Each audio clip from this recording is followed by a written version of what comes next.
هنا خويا جواد، الاولى حسبي الله ونعم الوكيل فيهم، حسبي الله ونعم الوكيل، حسبي الله ونعم الوكيل. وانا غاديه بنيه انني نعتمر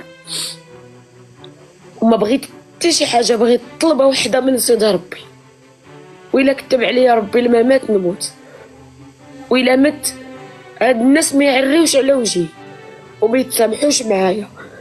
إلا كتب عليا الله الموت هاد الناس ما يتسامحوش معايا، ما يعريوش لي على وجهي وما يجوش عندي. بغيت حاجه وحده، حق امي يبان بانها تطعنات في شرفها، بانني انا ماشي اخت خوتي، وبا اللي قالوا لي كيدوز باها من حدا وما تعرفوش، سيري قلبي على باك وولادي يرجع لهم حقهم.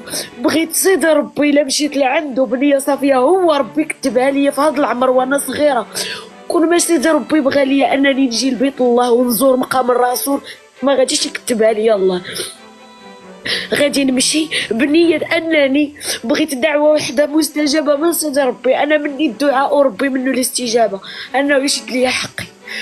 بغيت القانون يشد لي حقي وربي يشد لي حقي، حيت والله ما نسمح، والله ما نسمح. ولو تكون بينهم وبين الجنه سمحتي ما كنقولش دوك الناس كاملين، ثلاثه الناس وما غنسميهمش، عند ربي نتلاقاو ونتحاسبوا عند الله.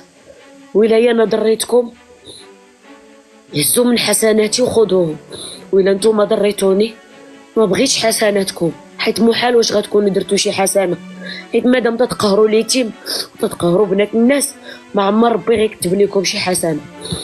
بغيت حاجه وحده وهي حسبي الله ونعم الوكيل، حسبي الله ونعم الوكيل.